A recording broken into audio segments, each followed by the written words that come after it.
सोच कर देखिए, एक सीधा साधा शादी का प्रपोजल और वो बन गया एक महायुद्ध। ऐसा हो कैसे सकता है? आज हम एंटन चेखव के मशहूर नाटक द प्रपोजल की दुनिया में उतरेंगे, जहां ठीक ऐसा ही कुछ होता है। कहानी की शुरुआत तो बड़ी फिल्मी है। एक अमीर जमींदार अपने पड़ोसी की बेटी से शादी का प्रस्ताव रखने के लिए एकदम तैयार। सब कुछ परफेक्ट लगता है ना? लेकिन रुकिए, चेखव की दुनिया में जो चीज जितनी सीधी दिखती है वो उतनी ही ज्यादा टेढ़ी निकलती है। तो फिर सवाल ये है कि ये इतनी अच्छी सिचुएशन चीख पुकार, बेइज्जती और एक मेडिकल इमरजेंसी में कैसे बदल गई? चलिए इस पूरे हंगामे के पीछे की वजहों से पर्दा उठाते हैं। इस नाटक को समझने के लिए एक शब्द जानना बहुत जरूरी है, फार्स या प्रहसन। मतलब ये कोई आम हंसी मजाक नहीं है। फार्स एक ऐसी कॉमेडी होती है जिसमें सिचुएशंस को इतना बढ़ा चढ़ाकर दिखाया जाता है कि इंसान की कमजोरियां जैसे लालच, घमंड सब एकदम साफ साफ नजर आती हैं। और द प्रपोजल भाई इसका परफेक्ट उदाहरण है। तो चलिए मिलते हैं इस कहानी के उन 3 सितारों से जिनकी वजह से एक सिंपल सी बातचीत एक आग का गोला बन जाती है। ये हैं हमारे इस विनाशकारी प्रस्ताव के मुख्य किरदार। सबसे पहले इवान लोमोव। ये जनाब हर वक्त बीमार होने के डर से परेशान रहते हैं। फिर आती हैं नतालिया, इतनी जिद्दी और झगड़ालू कि किसी भी बात पर बहस शुरू कर सकती हैं। और आखिर में उनके पिताजी चुबुकोव। इन्हें बस पैसा और सिर्फ पैसा दिखता है। अब जरा सोचिए, इन तीनों को एक कमरे में बंद कर दिया जाए तो क्या होगा? धमाका। तो सीन ये है कि लोमोव पूरे टशन में सज धज कर पहुंचता है चुबुकोव के घर। चुबुकोव को पहले तो लगा लो आ गया उधार मांगने, लेकिन जैसे ही उसे प्रपोजल की बात पता चली, बस आंखों में डील्स और जमीन के सपने सज गए। यहां प्यार व्यार का कोई चक्कर नहीं है, साफ साफ एक बिजनेस डील की बात हो रही है। लोमोव का प्लान तो बड़ा सिंपल था, शादी का प्रस्ताव रखना है। लेकिन उसकी घबराहट और नतालिया की झगड़ालू आदत, ये दोनों मिलकर इस प्लान की नाव डुबोने वाले हैं। और यहीं से शुरू होती है पहली लड़ाई।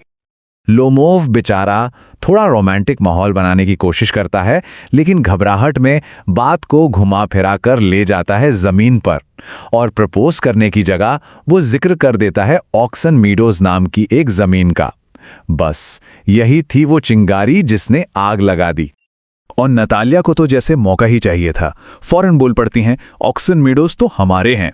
यहां बात जमीन की नहीं बल्कि ईगो की थी। लोमोव भी कहां पीछे हटने वाला था, वो भी अड़ गया, नहीं वो मेरे हैं। और बस जो शादी का सुंदर सा प्रपोजल था वो बन गया प्रॉपर्टी का भद्दा झगड़ा।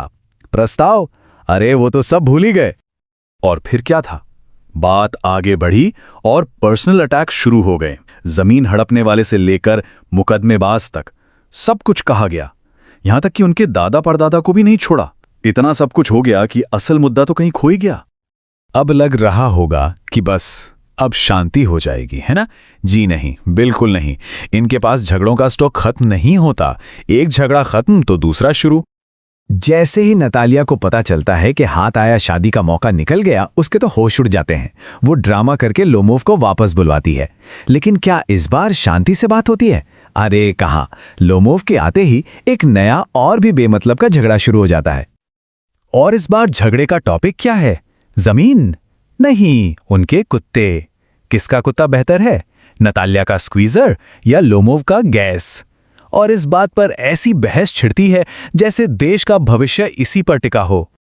इस सारे टेंशन का असर बेचारे लोमोव पर पड़ना ही था। उसके दिल की धड़कन तेज हो जाती है, सांस फूलने लगती है। उसे लगता है बस अब मेरा दिल फट जाएगा। यही तो फार्स की खूबसूरती है, जहां इमोशनल ड्रामा फिजिकल कॉमेडी बन जाता है। और अब आते हैं नाटक के क्लाइमैक्स पर।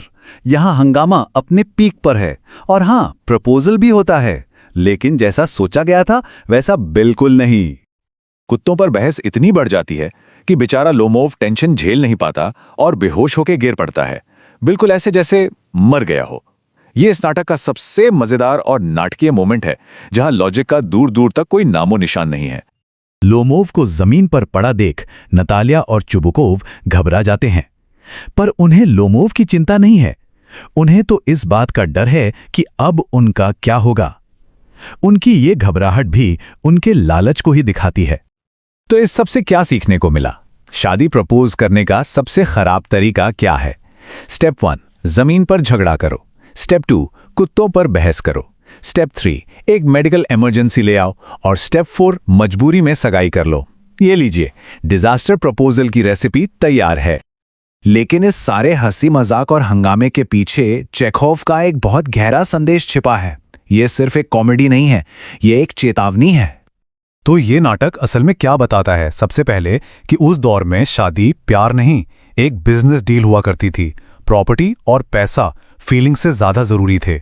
और दूसरा, ये हमारे ईगो पर एक कमेंट है, कैसे हम लोग छोटी छोटी बेमतलब की बातों पर लड़ने मरने को तैयार हो जाते हैं। और सबसे कमाल की बात तो ये है कि ये लोग कभी नहीं सुधरेंगे।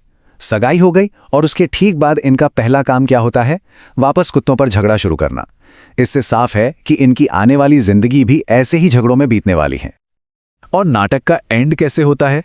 चुबुकोव चिल्लाता है, शैंपेन शैंपेन, जश्न मनाने के लिए। पर किस बात का जश्न?